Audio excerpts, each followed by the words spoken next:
예, 우리 19번째 소명과 중생할 텐데 우리 저번 시간 거 리뷰하고 시작하도록 해볼까요? 자, 1번부터 읽겠습니다. 시작. 성령님의 사역에는 보통 은혜와 특별 은혜가 있으며 이는 둘 다 성령님의 사역이며 따라서 둘 다 영적인 것이다. 그렇죠? 자, 2번 읽어보겠습니다. 시작. 구원의 과정은 한 피택자의 일생이며 진짜 그리스도인은 반드시 이 과정을 거치게 된다. 따라서 신앙에는 과정이 매우 중요하다. 그래서 이 과정을 우리가 배웠고 이제 여러분 삶을 보면서 내가 어느 정도 있는지를 되게 보시면 좋을 것 같습니다. 자, 우리가 지금 하고 있는 부분은 전체 7개 주제 가운데 5번째 구원론이라고 하는 부분입니다. 예, 구원론을 다른 말로 뭐라고 한다고요? 성령론이라고 얘기를 하죠. 왜냐하면 이 구원을 우리에게 적용시키고 베푸시고 이끄시는 분이 주도주를 하시는 성령님이기 때문에 성령론이라고 얘기를 하죠. 그래서 이 구원론 가운데 우리가 있다는 거 기억하시고요. 그럼 나눠드린 여기 보시면 지금 저희가 이제 오늘 여기 소명과 중생을 하고 있습니다. 그래서 회심, 신앙, 칭의, 수양까지 한 후에 정규인 수련회가 있는 그 주간에 저희가 방학을 하고 그 다음 주는 8월 15일이라서 방학을 합니다. 그래서 요 2주 동안 방학한다는 거 꼭 잊지 마시고 여기까지는 쭉 따라오시면 되겠습니다. 예, 기억하셨다가 또 여러분 스케줄 짤 때 참조하시기 바라고요. 자, 이제 구원은 전에 말씀드렸지만 아주 단순한 거라든가 하나로 설명할 수는 없어요. 대표적인 게 이제 우리가 인간은 시간과 공간의 어떤 자리에 얽매여 있기 때문에 우리가 흔히 과거적 구원, 현재적 구원, 미래적 구원으로 설명을 합니다. 그래서 나는 이미 구원을 받았어 라고 하는 표현도 맞아요. 그리고 나는 지금 구원을 받아가며 이뤄가고 있어 라고 하는 것도 맞고요. 나는 장차 앞으로 구원을 받을 거야 라는 표현도 맞아요. 왜냐하면 우리 인간은 과거, 현재, 미래 가운데 매여 있기 때문에 구원을 이렇게 표현할 수밖에 없는데 하나님은 어떻게 되죠? 하나님은 과거, 현재, 미래가 하나로 다 보시는 분이세요. 그래서 우리가 성경에서 보면 나의 과거적 구원을 표현하는 단어들이 있어요. 요소들이 뭐냐면 오늘 이제 배울 소명, 중생, 회심, 칭의, 양자 이런 것들은 나의 과거적 구원을 설명해 주는 단어들이에요. 그래서 이것을 통해서 내가 하나님과 연합됐구나, 내가 그리스도와 연합됐구나 하는 것을 우리가 깨닫게 되죠. 그런과 동시에 내가 과거에 구원을 받았지만 지금도 오늘 이 시간도 나는 구원을 받아가고 있어 라고 고백할 수가 있는 거죠. 그것을 우리 그 구원의 서정의 과정의 요소를 보면 신앙, 성화, 견인 이런 부분을 가지고 내가 지금 누려가고 있는 구원을 설명하기도 합니다. 그래서 여기서 중요한 것은 뭐냐면 내가 지금 구원을 하고 있다는 확신이 이 과정 가운데 필요하겠죠.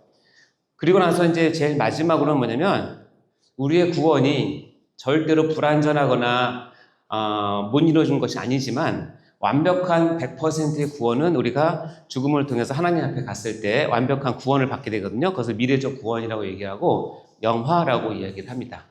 이 영화에 대한 부분은 나중에 종말론에 가면 우리가 많이 다룰 텐데요. 이 미래적 구원, 나는 앞으로 구원을 받을 거야.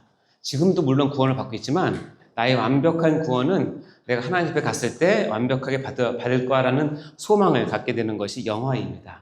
따라서 이 세 가지는 우리 인간편에서 구원을 이렇게 표시를 하는 거죠.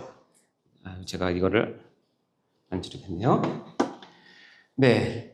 어떤 이 세 가지를 표현하지만 하나님 입장에서는 한 가지 구원을 연약한 우리에게 이렇게 넓게, 폭넓게, 다양하게 구원을 설명해 주는 것입니다.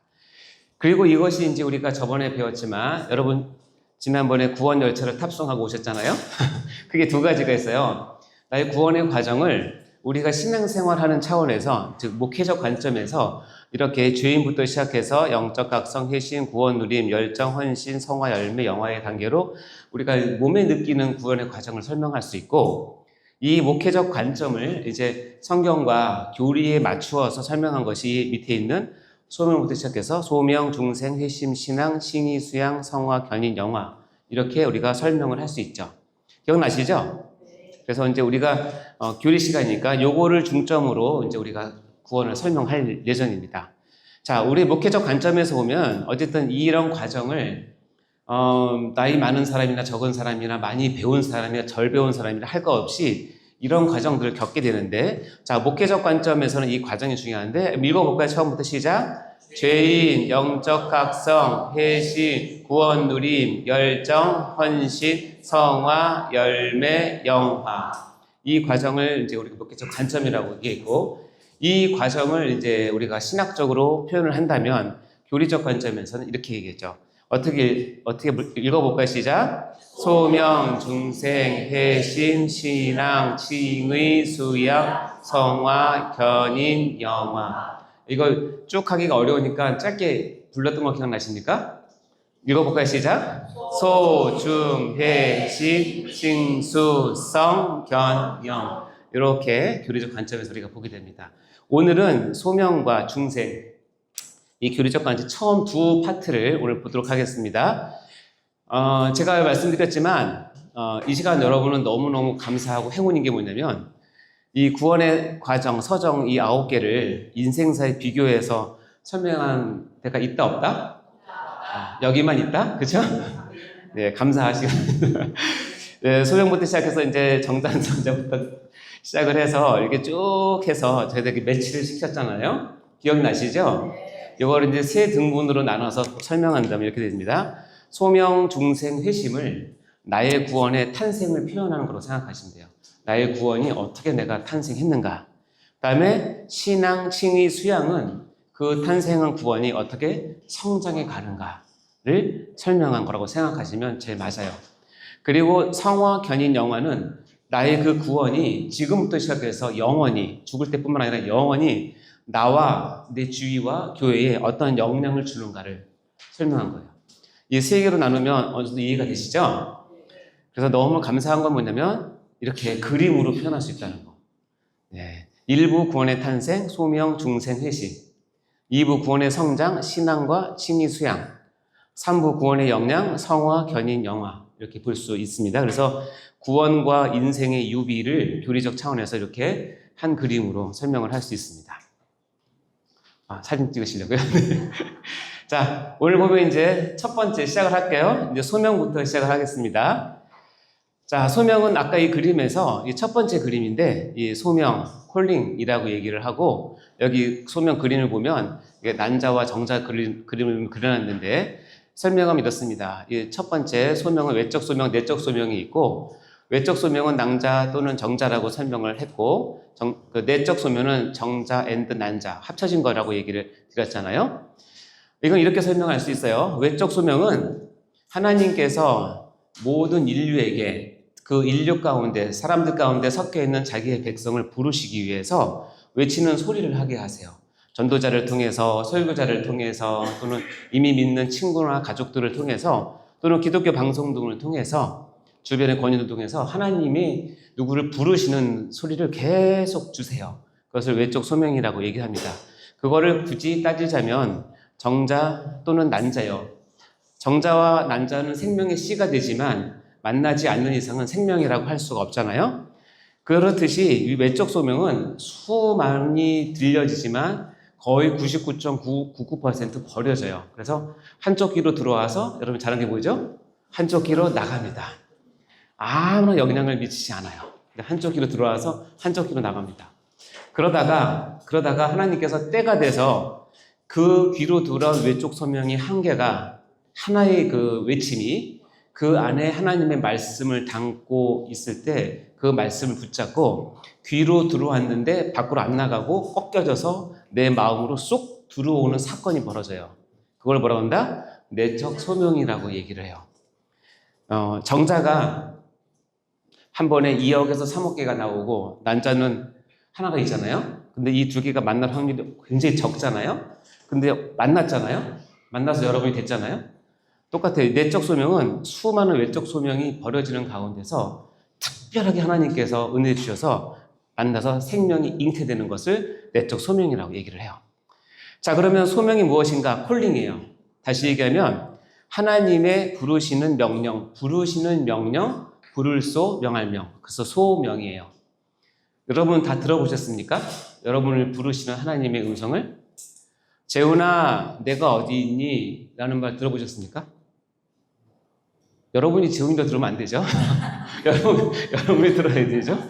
누구누구야, 내가 어디 있니? 라고 부르세요. 이것이 음성적으로 들리는 경우도 있겠지만 음성이 아니라 마음으로 또는 상황과 환경 가운데 어쩔 수 없는 그런 처지 가운데서 누가 나를 부르시는구나, 누가 나를 찾는구나 하는 것을 본능적으로 알게 돼요. 왜냐하면 인간은 영혼을 가지고 태어났기 때문에 그 영혼이 지금 움직인 거예요. 자, 창세기 3장 9절 읽어볼까요? 시작. 여호와 하나님이 아담을 부르시며 그에게 이르되 내가 어디 있느냐. 하나님이 아담을 부르세요. 아담아, 아담아, 너 어디 있니? 라고 부르시는 거예요. 이게 소명이에요. 근데 애석하게도 이 아담을 부르실 때 아담의 상태는 죄를 지은 후에 하나님이 두려워서 피했던 상황이에요. 피하니까 하나님이 아담이 어디 있는지를 모르고 부르신 게 아니에요. 이것은 어떻게 해요? 그의 영혼과 그의 그 전 인격을 죄로부터 불러내시기 위한 부름이죠. 아담아, 내가 어디 있니? 이건 똑같습니다. 어느 사람이나 하나님의 백성은 내가 죄 가운데 죄인 가운데 있지만 그 가운데 살다가 나를 부르시는 하나님의 음성이 들려요. 그것이 바로 이제 소명입니다. 그래서 금방 얘기했지만 외적 소명은 모든 인류에게 향하시는 하나님의 부르심이에요. 이거는 어떤 귀천을 따질 수가 없고 모든 인류에게 다 전해줍니다. 그래서 귀로 듣게 되죠. 이것을 우리가 복음 전도라고 얘기합니다. 그래서 우리 교회는 특히 하나님의 백성들은 전도자는 또는 양육자는 외적 소명에 충실하셔야 돼요. 왜냐하면 이 외적 소명을 통해서 그의 귀에 하나님의 부르심을 저렇게 신나게 부르셔야 됩니다. 네, 감사합니다. 그거 하니까 조동사 깼어요.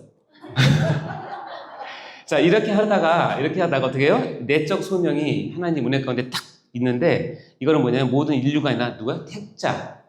택자를 부르시는 하나님의 은혜의 부르심인데 귀로 들어왔던 외적 소명이 방향을 바꿔서 마음으로 듣게 돼요. 그래서 이것을 내적 소명이라고 얘기하고 한 가지 전제 조건이 있는데 하나님은 외적 소명 가운데 내적 소명을 이루세요.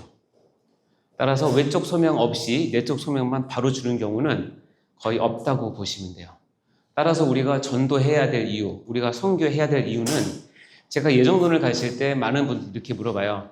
아니 하나님이 택자를 예정하시고 구원받을 자를 미리 정하셨는데 우리가 왜 가서 전도합니까? 왜 우리가 가서 선교합니까? 하나님 다 알아서 하실 텐데 어차피 구원받을 사람 다 구원받을 텐데 맞는 말은 아니에요. 틀린 말은 아니에요. 죄송해요. 여기 조나 안 조나 제가 물어본 거예요. 틀린 말은 아니에요. 근데 하나님의 방식은 아니에요. 그게 틀린 말은 아니에요. 하나님은 전지전능 권능이 있으시니까 이게 제일 좋아요. 2025년 몇 월 며칠 기해서 내가 예정한 모든 사람 다 믿어버려. 그러면 다 믿잖아요. 그럼 하나님 하실 수 있죠. 근데 그렇게 안 하세요. 왜 안 하시냐면 능력이 없어서가 아니라 하나님이 미리 정해놓은 방식이 아니기 때문에 그래요. 하나님의 방식은 뭐냐면 예정은 하셨지만 내 외적 소명이 있는 가운데서 내적 소명을 통해서 그 섞여있는 수많은 사람 가운데 섞여있는 자기 백성을 불러내시는 방법을 취하세요. 처음부터 그랬고 지금도 그렇고 앞으로도 그럴 거예요. 그러니까 이 방법을 여러분이 바꾸려고 하지 마세요. 이건 하나님 정하신 방법이에요. 외적 소명 가운데 듣게 하시는 거죠. 따라서 이거 한번 읽어볼까요? 이거 중요한 얘기입니다. 시작. 하나님이 부르시는 명령인 소명은 외적 소명과 내적 소명이 있으며 외적 소명이 있는 상황에서 내적 소명을 통하여 택자를 구원하시는 것이 하나님의 기뻐하시는 방법이다. 그래서 예정을 가지고 이렇게 혼란하셨던 분들은 이 부분을 통해서 풀으셔야 돼요. 하나님의 예정은 우리가 건들 수 없어요. 알 수 없어요. 내가 이 사람 구원 받는지 안 받는지 여러분이 알 필요도 없고 알려고 하지도 마세요. 그 알려고 할 게 넘어가면 그때부터 이단과 사이비가 시작되는 거예요. 이건 하나님의 절대 주권 가운데 있기 때문에 몰라요. 그러나 분명한 건 뭐냐면 모든 인류를 다 구원 주는 게 아니라 그 가운데 하나님이 택하신 자들만 구원 주를 작정하셨어요. 왜? 저도 몰라요. 제가 설명할 수는 없어요. 그러나 성경에는 그렇게 했다고 되어 있어요. 그럼 그들을 어떻게 부르냐? 외적 소명이 풍성한 가운데 어느 누군가는 내적 소명을 듣게 하심으로 그 사람을 구원자로 구원해내시는 것이 하나님의 기뻐하시는 정확히 얘기하면 유일한 방법이에요. 하나님의 외적 소명이 없는 데서 내적 소명이 나타날 수 있다? 이것은 자연심론에 해당되는 거예요. 그건 뭐냐면 인간이 깨달아서 신을 알 수 있다는 것과 똑같은 얘기예요. 그런데 하나님은 그렇지 않다라고 얘기를 해요. 만약에 아프리카의 어느 부족에 누군가가 하나님께서 구원할 사람이 거기 태어나게 하셨으면 하나님께서 그 사람을 구원하기 위해서 해야 될 일은 뭐냐면 하늘과 땅을 막 흔들려가지고 하나님을 알게 하는 것이 아니라 그런 방법은 거의 안 쓰시고 멀리 사는 미국의 한 사람, 한국의 한 사람을 세워서 그 마음에 아프리카에 대한 마음을 주시고 소명을 주시고 그걸로 가게 하세요. 가게 하셔서 거기서 온갖 고난을 겪으면서 준비하다가 외적 소명을 외칩니다. 하나님은 당신을 사랑하십니다. 하나님만이 참신이십니다. 당신이 믿고 있는 것은 우상입니다. 돌아오세요. 그럼 많은 박해가 있겠죠? 죽을 수도 있어요. 근데 거기에 그 말에 그 음성에 확 맞고 돌아오는 사람이 있어요. 그 방법을 쓰세요. 아시겠죠? 이게 하나님의 기뻐하시는 유일한 방법이에요. 하나님 나라를 이루어가고 하나님 백성을 세우는. 따라서 여러분 여기 교사가 계십니까? 또 부서를 맡으셨습니까? 외적 소명을 잘 하십시오. 그러나 외적 소명을 할 때 반드시 염두에 둘 건 뭐냐면 반드시 그 가운데 하나님의 말씀을 심어놔야 된다는 거예요. 아무리 훌륭한 프로그램, 아무리 재미있는 프로그램, 아무리 애들이 좋아하는 관식, 좋아요. 그렇게 하는 거는 그들의 마음을 얻기 위해서 가능하지만 그 마음을 얻은 마음 가운데 뭘 안 주면? 말씀이 들어가 있지 않으면 그것은 그냥 버려집니다. 아무 능력이 없어요. 그러니까 외적 소명을 전도자는, 양육자는, 교사는 풍성하게 하시되 반드시 거기에 뭐가 들어가게? 말씀이 들어가게 하셔야 어떤 이벤트가 생기면 내적 소명이라는 스파크가 생기기 시작하는 거예요. 이것을 섬기는 것이 교회의 가장 주된 본분이에요. 아시겠죠? 마태복음 22장 14절 읽어볼까요? 시작. 청함을 받은 자는 많되 택함을 입은 자는 적으리라. 자, 그러면 청함을 받은 자는 외적 소명이겠어요? 내적 소명이겠어요? 그렇죠. 근데 그 가운데 택함을 받은 자는 적대요. 택함을 받는 건 뭐예요? 내적 소명이죠. 외적 소명은 많지만 예를 들어서 100명 아이를 가려놓고 이렇게 가르치면 내적 소명으로 가는 아이들은 그렇게 많지 않을 수도 있어요. 교회는 이제 내적 소명 받은 사람이 많이 오긴 하지만요. 자, 고린도전서 1장 21절 시작. 하나님의 지혜에 있어서는 이 세상이 자기 지혜로 하나님을 알지 못하므로 하나님께서 전도에 미련한 것으로 있는 자들을 구원하시를 기뻐하셨도다. 자, 여기 보니까 전도는 뭐래요? 전도는 미련한 거라고 누가 인증했냐면 하나님 스스로 인증. 야, 전도 원래 미련해. 아이고, 이 미련 곰탱이더라. 근데 전도에 미련한 것 외에는 하나님께서 일을 안 하세요. 그러니까 여러분 전도할 때 이게 자체가 미련한 거 생각하셔야 돼요. 따라서 이 교회 활동이나 이 전도나 양육이나 이런 걸 할 때 투자 대비 효용을 따지면 절대로 못합니다.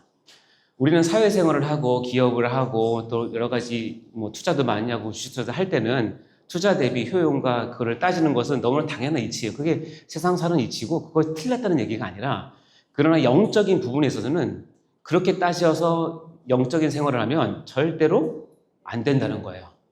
그래서 교회에서 이 세상적인 방식을 익숙해서 성공했던 사람들이 교회에 와서 그걸 하려고 그래요. 위험합니다. 세상에서 대단한 CEO가 교회에 와서 그 CEO 방법으로 교회를 운영하려고 한다? 그럼 굉장히 위험해요. 왜냐하면 그 방식이 아니기 때문에 그래요.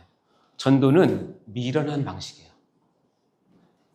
제가 세대교회 와서 정말 감동받고 놀란 건 뭐냐면 세대교회는 전도, 양육 이런 거에 미쳤어요. 진짜 미쳤어요. 진짜 미쳤어요. 코로나 때도 하고 막 싫어도 가고 하여튼 그렇게 쫓아다니고 그 박해를 받고 해도 계속 하고. 제가 아시는 분은 양육하시는 분인데 그래서 사업장에 가면 그 집 거를 사주잖아요. 뭘 하기 위해서? 그 사장의 마음을 얻기 위해서 사주잖아요. 저도 그 놀라서 난 그 사주는 게 교회에서 지금 나오는 건 줄 알았어요. 아니에요. 자기 돈으로 다 하는 거예요. 자기 돈으로 다.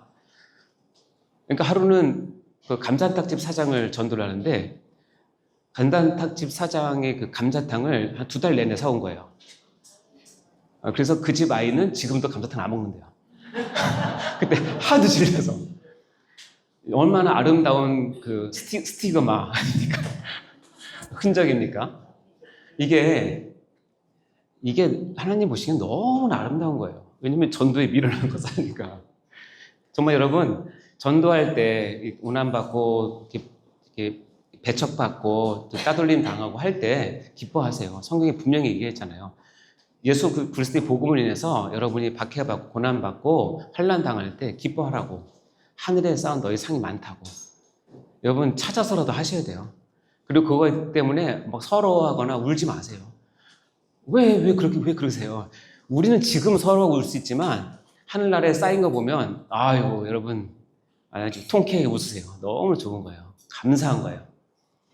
이 전도라는 단어는 원래 헬라어로 따지면 1번 뜻이 뭐냐면 설교예요. 설교. 하나님은 설교에 미련한 것으로 하나님을 깨우세요. 제가 설교를 이제 3년 정도 했는데 아주 초보자예요. 제가 설교가 정말 미련하다는 것을 알 수 있는 게 뭐냐면 정말 나는 은혜 받아서 했다고 했는데 보는 사람이 없어요. 제 그 유튜브 구독자 수가 오늘로 1088명인데 제 올린 설교는 한 100명 조금 넘어요.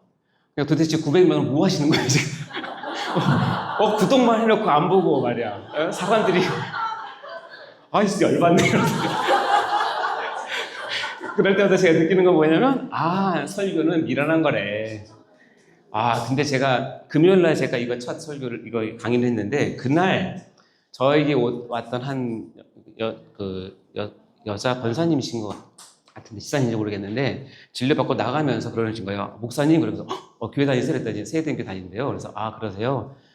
자기가 여기 이제 시즌 3니까 시즌 3 세계 설교를 항상 듣는데요.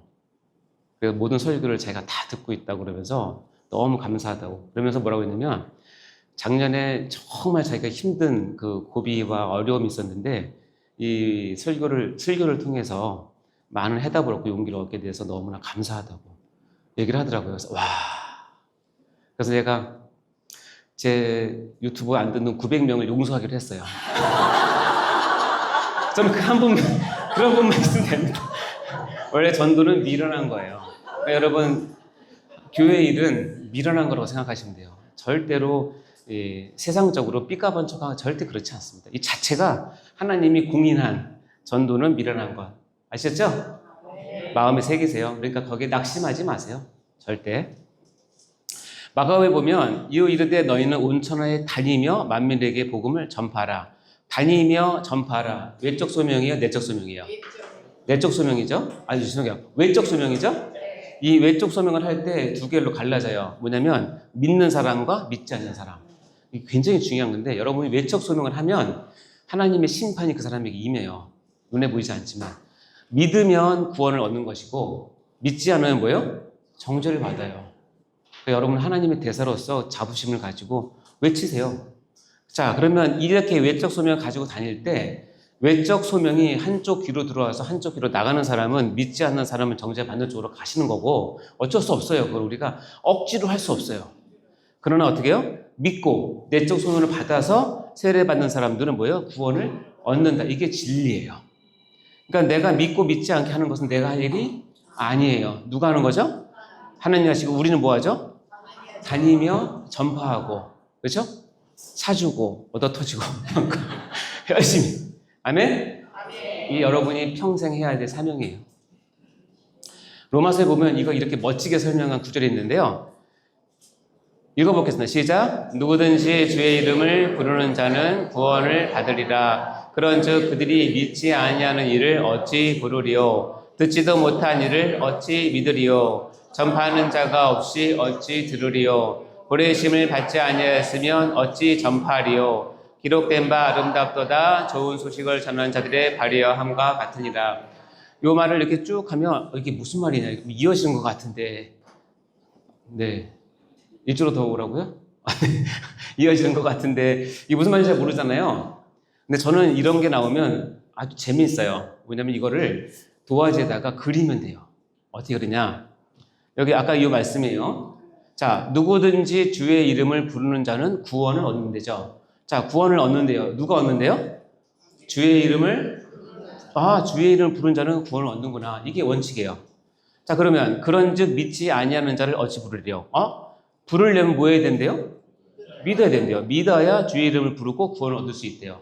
그럼 그 다음 건 뭐예요? 듣지도 못한 일은 어찌 믿으리요? 그러니까 어떻게 믿을 수 있냐면 들어야 한대요. 아, 들어야 믿고 그래야 이름을 부르고 구원을 얻는구나. 그 다음 뭐래요? 전파하는 자가 없이 어찌 들으리요? 아, 이렇게 들으려면 뭐 해야 된다? 전파하는 자가 필요하네? 안 맞아요? 이쪽으로 오세요? 이쪽으로? 이쪽으로? 아, 네. 빨간색. 네, 알겠습니다. 이거 잘라주세요. 제가 초보 배우라 이렇게 방향을 잡으십니다. 자, 어디까지 했냐면 전파하는 자가 있어야 듣는다는 거죠. 전파하는 자가 나가서 얘기를 해야 듣는 거죠. 그럼 어떻게 되죠? 보내심을 받지 않았으면 어찌 전파래요. 이 전파를 누가 하냐면 보내심을 받은 자가 가서 전파를 한다는 거예요. 처음부터 정리하면 보내심을 받은 자가 가서 전파하고 그 사람이 듣고 믿고 이름을 불러야 구원 얻는 거죠. 자, 그러면 이 보내심을 받은 자라는 말 자체에는 뭐예요? 자기가 가고 싶어 가는 게 아니라 어떻게 피동적이니까 누가 보내요? 그렇죠. 하나님께서 보내자야. 하나님께서 보내야 그 사람이 가서 전파하고 들어야 믿고 부르고 구원 얻죠.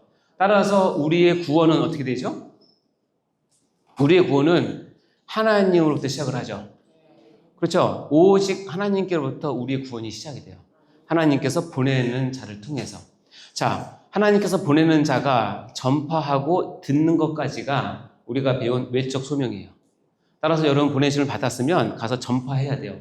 어떻게? 그 사람이 듣던 듣지 않던. 그게 우리가 할 최선이에요. 그런 다음에 하나님께서 성령님께서 하나님의 뜻에 따라 믿게 하는 일이 발생해요. 그게 이제 내적 소명과 중생이에요. 믿어야 주의 이름을 부르고 구원 얻게 돼요. 그럼 이 뒤는 뭐예요? 다 내적 소명으로부터 시작된 구원의 과정을 들어가는 거예요. 이해되시죠? 따라서 우리의 모든 구원은 하나님으로부터 시작이 되는 것이에요. 그리고 이 과정 중에서 제일 중요한 과정이 어딘지 아세요? 우리 관련해서 제일 중요한 과정은 믿어야. 지금 뭐냐면 외적 소명은 우리가 해야 될 당연한 의무이지만 기독교의 시작, 신앙의 시작, 하나님의 백성의 시작은 뭐부터?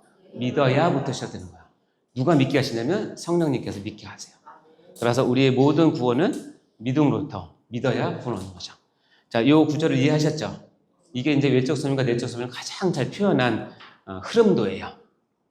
자, 디모데후서 1장 9절 말씀 읽어볼까요? 시작. 하나님이 우리를 구원하사 거룩하신 소명으로 부르심은 우리의 행위대로 하심이 아니요 오직 자기 뜻과 영원 전부터 그리스도 예수 안에서 우리에게 주신 은혜대로 하심이다. 다 나오죠? 우리를 구원하사 거룩하신 소명으로 부르심은 이제 부른다는 게 같은 말인데 우리의 행위대로 하는 게 아니라 우리의 뜻대로 우리가 원한다고 우리가 하고 싶다고 되는 것이 아니라 오직 하나님 아버지 뜻과 영원 전부터 그리스도 예수 안에서 우리에게 주신 은혜대로 되어진다. 그래서 우리의 소명은 하나님께 주신 놀라운 구원의 첫 출발입니다. 자, 이런 소명, 특별히 내적 소명은 특징을 갖게 되는데 첫 번째 특징은 뭐냐면 내적 소명을 받은 사람은 반드시 100% 한 사람도 놓침 없이 확실히 구원을 받게 되는 은혜가 벌어져요. 자, 이걸 어떻게 설명하냐면 내적 소명을 받고 하나님 앞에 영화되어서 갈 때까지 교리상은 탈락되는 사람이 있을 수가 없어요. 그것을 우리가 구원론에서 나중에 견인을 배울 때 배웁니다. 근데 우리 실생활을 하다 보면 믿은 것 같은데 가다가 타락하고 아니면 믿음 떠나가는 사람이 많이 있죠. 예, 그런 것들은 여기에 해당되는 내용이 아닐 수가 있어요. 그걸 착각하시면 안 되는데 어쨌든 내적 소명을 받은 사람은 확실히 구원을 받게 돼요. 고린도전서 1장 2절에 보면 여기 보시면 우리는 십자가에 못 박힌 그리스도를 전하니 유대인에는 거리끼는 것이요 이방인에는 미련한 것이로되 오직 부르심을 받은 자들 소명을 받은 자들에게는 유대인이든 헬라인이든 그리스도는 하나님의 능력이요 하나님의 지혜다. 즉 부르심을 받은 자들에게 무엇이 임해서 이게 가능하냐면 내 능력이 아니라 그리스도 안에 포함된 하나님의 능력과 지혜가 그 가운데 있기 때문에 부르심을 받은 자들은 반드시 구원을 얻게 된다는 뜻입니다. 따라서 구원의 첫 출발은 소명을 내가 받는 거예요. 그러니까 주시는 거죠. 사도행전 13장에 보면 이렇게 이 구절을 잘 표현하고 있는데요. 쭉 보시면 주께서 이와 같이 우리에게 명하시되 내가 너를 이방의 빛으로 삼아 너로 땅끝까지 구원하게 하리라 하셨느니라 하니 이방인들이 듣고 기뻐하여 하나님의 말씀을 찬송하며 영생을 주시기로 작정된 자는 다 믿더라. 이렇게 되어 있죠. 자, 봐요. 이방인들이 사도 바울의 복음을 들었어요. 사도 바울의 복음을 듣고 하나님을 찬송했어요. 우리 눈에 보이는 순서는 뭐냐면 이방인들이 믿었더니 그들이 영생을 얻게 되었습니다. 이게 우리가 구원을 표현하는 방식이에요. 틀렸다고 하진 않지만 원칙적으로 하나님 입장에서 본질적으로 따지면 뭐냐면 영생을 주시기로 작정된 자는 다 믿었다는 거예요. 다시 얘기하면 이걸 뒤집어서 얘기하면 영생을 주기로 작정되지 않는 사람은 믿을 수가 없더라랑 같은 말이에요. 그래서 이 부분을 헬러 직역으로 바꿔서 표현하면 이렇게 돼요. 읽어볼까요? 시작. 그들은 믿었고 그들은 모두 영생에 이르도록 작정된 자였다. 자, 이것을 보면 시간 순서상 믿었고가 먼저예요? 작정된 게 먼저예요? 네? 그렇죠. 작정되기로 믿은 거죠. 그리고 작정된 게 먼저 있었죠. 그래서 그 작정된 결과상 그들이 믿었죠. 이거는 과거고 믿었고는 현재죠. 영생은 언제 얻어요? 미래에 얻죠. 그러니까 과거에 작정돼서 그로 인해서 현재 믿었고 이 믿음의 결과 때문에 내 미래에 영생에 이르도록 되어 있다는 뜻이에요. 이게 교리적인 우리가 믿음을 구원을 이해하는 순서예요. 영생을 주시로 작정된 자는 다 믿더라. 이 말이 참 묘하죠. 묘한 게 아니라 진리입니다. 자, 내적 소명은 조건 없이 부르세요. 조건 없이. 다시 얘기하면 여러분이 내적 소명, 즉 구원을 받게 되는 조건을 하나님이 정하셨다면 최소한 대한민국에서는 스카이, 서울대, 연대, 고대 출신만 내가 받을게. 그러면 여기서 받을 사람이 없죠. 만약에 통장에 평균 잔액이 50억 있는 사람들만 내가 받아야 될 것 같아 하면 여기 받을 사람이 없죠. 있으시면 죄송합니다. 어이구, 저는 이래봬도 마이너스라서. 그러니까 그 조건을 하나님께서 걸지 않으셨어요. 이게 우리에게 너무 감사한 거예요. 하나님이 조건을 안 거셨구나. 안 걸 내가 어떻게 느끼냐면 여러분을 보면 알아요. 하나님 조건 안 거셔서 다 없구나. 자, 형제들아 너희를 부르시는 보라. 육체를 따라 지혜로운 자가 많지 않으며 능한 자가 많지 않으며 문벌 좋은 자가 많지 않다. 즉 육체를 따라 지혜로운 자, 능한 자, 문벌 좋은 자를 조건으로 하지 않으신다는 거예요. 이거는 그런 조건이 아니에요. 그런데 겉으로 보기에는 교회는 참 역설적인 게 있는데 그러나 하나님께서는 세상에 미련한 것들을 택해서 지혜 있는 자를 부끄럽게 하시려고 미련한 자를 택한 것처럼 보인다는 거예요. 너무 감사하죠. 여기 보면 여러분이 세상에 약한 것들을 택해서 강한 것들을 부끄럽게 하시는 것이 복음의 방법이고 하나님께서 세상에 천한 것들과 멸시받은 것들을 없는 것들을 택하사 그들을 폐하시려 하는 것이 하나님의 방법이에요. 그렇다고 이게 또 조건이 되면 안 돼요. 나는 약하고 천하고 멸시받아야 구원받는 이것도 아니에요. 그러나 하나님의 구원에 나타난 형상이 뭐냐면 약하고 천하고 미련하고 멸시받는 사람들을 통해서 이 세상에 줄 수 없는 구원을 주시는데 이것은 세상이 얻을 수 있는 즉 강해야 지혜 있어야 부자가 돼야 능력이 있어야 구원을 얻겠다라고 하는 그 당시 세속적인 종교관을 깨는 얘기예요. 이해되시죠? 그런 의미예요. 이렇게 하신 이유가 있어요. 이렇게 하신 이유가 뭐냐면 밑에 읽어볼까요? 시작. 이는 아무도 하나님 앞에서 자랑하지 못하게 합니다. 목적은 하나예요. 아무도 내가 내 구원을 이루는데 내가 조금 보탰어. 내가 조금 이렇게 했어. 내가 이렇게 있으니까 하나님 나를 어여삐 해서 구원해 줬어라는 그런 자랑을 하지 못하게 하는 거예요. 그러니 여러분 하나님 앞에서 내 구원이 나로 말미암아 왔다고 하는 자랑을 하면 되겠어요? 안 되겠어요? 절대 안 돼요. 그걸 뭐라고 하냐면 영적 팔불출이라고 얘기해요. 진짜 팔불출이에요. 팔불출. 자유롭던 건 하나 없어요. 아무리 일론 머스크가 교회 다니는지 모르겠지만 일론 머스크가 몇 조의 재산을 가지고 교회에 헌금을 하고 한다고 구원이 이루어지는 건 절대 아니에요. 그게 절대 아니고 구원은 하나님 앞에서 자랑하지 못하게 하는 것이 하나님의 본심이에요. 그래서 하나님은 구원 얻은 자에게 받고 싶은 건 뭐냐면 자랑이 아니라 감사, 감격, 하나님에 대한 의뢰, 신뢰 이런 걸 받기를 원하시는 거예요. 이렇게 약한 사람을, 이렇게 부족한 사람을, 이렇게 형편없는 나를 구원시켜 주시는구나. 하나님의 구원에는 조건 없이 부르시는구나. 그것을 우리가 감사히 여기셔야 된다는 거예요. 아멘? 따라서 여러분 주위 분들을 볼 때 아이고 저 사람은 구원받을 사람이 아니야 이런 말 하지 마세요. 아우 저 사람 저 성격 봐서는 절대 구원받을 사람이야 그렇게 말하지 마세요. 여러분도 만만치 않았어요. 여러분 돈 있다고 돈 없다고 무시하고 그러지 마세요. 조건 없이 부르세요. 아멘? 네. 하나님의 부르심에는 후회가 없으시고 변하지 않고 취소되지 않는데요. 아멘? 하나님 만약에 나를 부르신 내적 소명을 후회하신다면, 예를 들자면 제가 밤에 꿈을 꿨어요. 꿈을 꿨는데 하나님이 나타나셨어요. 꿈에 꿈속에 나타나셔서 야 이재훈 목사, 야 그동안 수고 많았는데 야 너 너무 많이 실망이다. 내가 너 처음 내적 소명을 줄 때는 네가 순수했고 착했고 나에 대한 사랑도 있고 열심히 있어서 내가 너 불렀는데 너 지금 하는 꼴을 보니까 야 너 정말 실망이다. 자 우리 관계 이쯤 정리하자. 이제 나 너 안 볼게. 그냥 너 마음대로 살아 하고 내가 잠에서 깼어요. 만약에 그렇게 해서 잠에서 깨서 여러분 아침밥을 먹을 수 있겠어요? 그렇게 잠에서 깨서 내가 병원에 가서 진료를 볼 수 있겠어요? 그래서 잠에서 깼는데 슬기를 준비할 수 있겠어요? 나이가 사는 목적과 뭐 이제 그때 진짜 끝장이에요. 만약 하나님이 오셔서 후회하신다면 여러분의 사는 꼴을 보고 내가 저 집사, 저 권사, 저 장로를 부른 걸 아이고 내가 후회한다.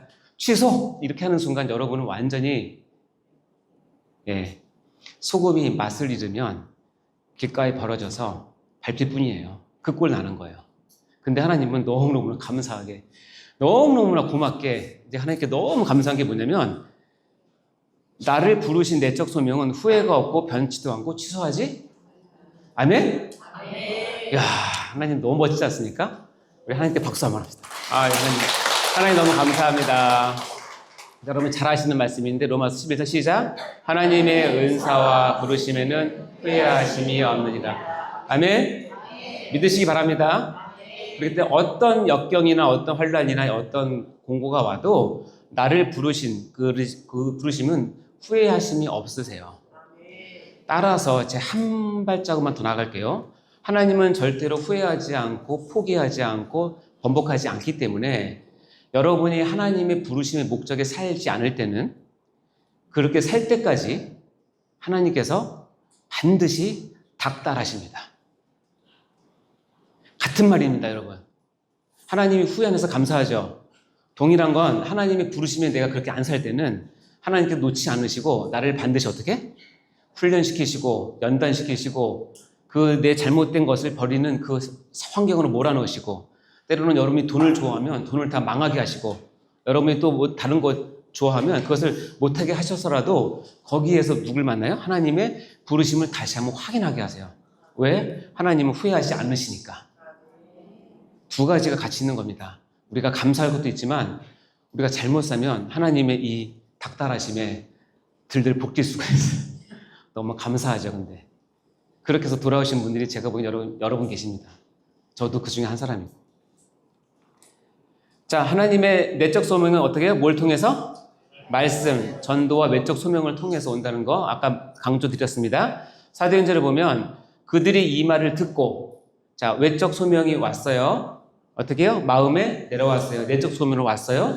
그러니까 형제들아 우리가 어떻게 할고 물어보니까 베드로가 뭐라냐면 회개하여 세례를 받고 죄사함을 받으라 라고 얘기합니다. 그래서 듣고부터 시작이 돼요. 모든 하나님의 영적 변화는 듣고 근데 뭘 듣냐면 하나님의 말씀을 듣고 내적 소명으로 오고 그것이 회심으로 가고 회심에서 성화로 가고 성화에서 나중에 견인으로 가서 영화 갈 때까지 그 과정을 이루는 거예요. 첫 출발은 듣고예요. 따라서 여러분이 전도하고 싶은 사람이 있으면 꼭 구원시키고 싶은 사람이 있으면 말씀이 떨어지는 자리로 무조건 데리고 나오셔야 돼요. 그게 가장 중요합니다. 말씀이 떨어지는 자리로 데리고 나오세요. 여러분 가운데 혹시 기독교 교리에 대해서 진리에 대해서 궁금하신 분이 주위에 있으시면 데리고 오세요. 상관없습니다. 자리 많으니까 데리고 오셔서 듣게 하세요. 듣고 그냥 넘어가면 어쩔 수 없지만 혹시 몰라요? 그 사람이 와서 듣고 이 시대의 사도 바울 같은 사람이 될 수도 있어요. 그건 여러분 모르는 거잖아요. 그러니까 듣는 자리에 반드시 있어야 된다는 거. 아까 얘기했지만 전도는 미련한 것이라는 거. 하나님이 공인한 미련한 것 전도 그리고 설교 축하합니다. 다음 5번째 뭐예요? 전 삶의 영역에서 전인격적으로 전인적으로 적용된 것이 내적 소명이에요. 내적 소명은 단순히 영적인 내 마음에 감정이 있는 것이 아니라 그 삶 전체를 바꾸는 첫 출발이에요.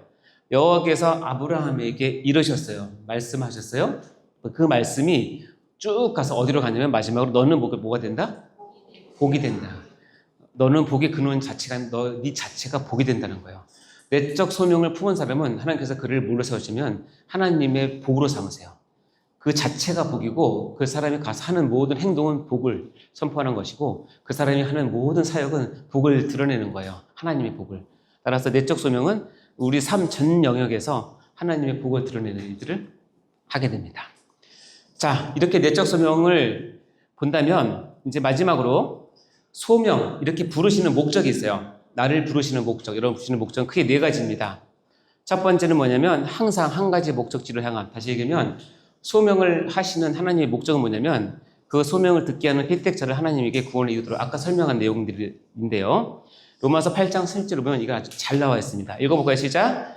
또 미리 정하신 그들을 또한 부르시고 부르신 그들을 또한 의롭다 하시고 의롭다 하신 그들을 또한 영화롭게 하셨느니라. 이 8장 30절은 우리가 구원의 과정 9단계를 축약한 거예요. 뭐냐면 미리 정하신 그들을 때가 되면 뭐하고? 부르시고 부르신 그들을 또한 어떻게? 의롭다 하시고 의롭다 하시는 길을 또한 영화롭게. 이게 순서예요. 정하시고 정하신 사람을 때에 맞춰 부르시고 예수 그리스도를 믿게 해서 의롭다고 하시고 그리고 마지막 날에 반드시 영화롭게 하시는 것. 이것이 구원의, 그러니까 부르셨을 때는 반드시 영화까지 포함된다는 사실이에요. 내가 부르심을 받았다? 그럼 나의 모든 구원은 이미 완성됐다는 뜻이에요. 그 2번째는 뭐냐면 나를 부르신 목적 중에 하나는 예수 그리스도와 뭐하게? 교제케 하여. 여러분 예수님과 잘 교제하십니까? 예수님과 최근에 예수님과 앉아서 커피 마시면서 얘기해 보신 분. 예수님과 앉아서 이렇게 뭐 빵 먹으면서 예수님과 도란도란 얘기해 보신 분 계십니까? 도대체 무슨 교제를 하셨어요? 이거는 교리적인 건 아닌데 제가 하나님을 이렇게 말씀을 보고 섬기면서 하나님이 너무 저에게 너무나 귀하고 존귀한 분이고 위대하시고 크신 분인데 하나님의 아주 적을 볼 수 있는 분이 하나님 외로우신 분이에요. 그거 아십니까? 하나님 외로우신 분이에요. 너무 외로워서 나라고 하는 한 사람을 불러다가 뭐 하고 싶었냐면 얘기하고 싶고 교제하고 싶어 하세요. 그 목적 때문에 하나님은 나를 부르셨어요. 그 중에 하나예요. 그래서 하나님을 여러분 좀 즐겁게 해주세요. 전에 얘기했지만 여러분 서해에 가서 낙조를 보면 너무 멋있잖아요. 그럼 야 멋있다 그러지 마시고 오 하나님 저거 누가 만들었어요? 이렇게 얘기하세요. 그러면 하나님이 뭐라고 하시면 그거 내가 만들었는데 왜? 그러면 와 하나님 짱인데? 하나님 정말 멋있어. 진짜 멋있다 하나님. 그러면 하나님이 피식 웃지만 속마음은 너무 좋아하세요. 하나님 우리 교회에서 지금 이럴 때 하나님 속상하시죠? 하나님 너무 마음 아프시죠? 저는 그렇게 안 할게요. 저 봐서라도 마음 좀 풀어주시고 제가 대신 하나님 재밌게 해드릴게요. 하고 재밌게 해주세요. 그래서 기도할 때 아버지도 해야 되지만 아빠라고도 하고, 예, 하나님은 좀 즐겁게, 하나님 그거 너무 좋아하세요. 그거 하려고 여러분 부르셨어요. 근데 그게 깊어지면 깊어질수록 하나님이 정말 나와 늘 함께 있는 분이고 나를 통해서 기쁨을 얻기 원하시는 분이세요. 그리고 그걸 기쁘게 해드렸을 때 하나님 너무, 여러분 자녀 다 키워보잖아요. 자녀가 여러분을 언제 제일 기쁘게 해줍니까? 다 다르긴 하겠지만, 네, 다 다르긴 하겠지만, 아빠나 엄마가 원하는 거를 자녀가 알아서 이렇게 해주면 너무 기쁘잖아요? 그리고 이제 다 컸다고, 아빠 병원에서 일하는 게 참 힘들어 보이는데 수고 많으셨어요. 이런 말을 듣고 싶어요. 그러니까 하나님을 기쁘게 교제하세요. 실은 이게 진짜예요. 고린도서 1장 9절 시작. 너희를 불러 그의 아들 예수 그리스도와 우리 주와 더불어 교제케 하시는 하나님을 믿으시도다. 하나님이 우리를 부르셨는데 뭐냐면 자기 아들 예수 그리스도와 더불어 뭐하게? 교제케 하는 게 아버지의 마음이에요. 나를 부르셔서 내 아들 예수와 교제케 하는 거. 많이 교제하세요. 세 번째는 축복을 뭐하게? 유업으로 받게. 나에게 소명을 주신 이유는 하나님께서 예비하신 축복을 유업으로 영원토록 받도록 하는 것이 하나님 뜻이에요.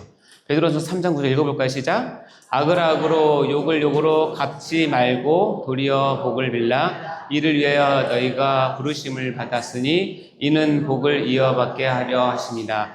재밌는 건 뭐냐면 우리가 부르심을 받았던 이유 중에 하나가 뭐냐면 악을 악으로 욕을 욕으로 갚지 말라고 나를 부르셨다는 거예요. 그렇게 되면 어떻게 해요? 도리어 복을 빌 때 하나님께서는 복을 이어받게 하시는 거예요. 참 재밌죠? 내가 부르심을 받았는데 하나님이 복을 이어받게 하려고 부르심을 받았어요. 근데 그 중간 과정이 뭐냐면 악을 악으로 욕을 욕으로 갚지 말고 오히려 복을 빌 때 내가 복을 이어받게 돼요. 아시겠죠? 그러니까 여러분이 지금 복을 못 받는 이유는 뭐냐면 악을 악으로 강력하게 욕을 욕으로 100배 하고 속을 확 풀어버리니까 복을 주고 싶어 불렀는데 복을 못 주는 거예요. 그래서 제가 농담처럼 얘기하는 게 아니라 여러분은 절대로 복수하시면 안 돼요. 하나님은 절대 복수는 원치 않으세요. 힘들면 참으세요. 그래서 마태복음 8복에 애통하는 자는 복이 있다 그랬어요. 이 애통이 뭐냐면 단순히 슬픈 게 아니에요. 그거 뭐죠? 금명이 나오는 드라마가 뭐죠? 소가 쏘다 보고 많이 운다면서요. 울었습니까?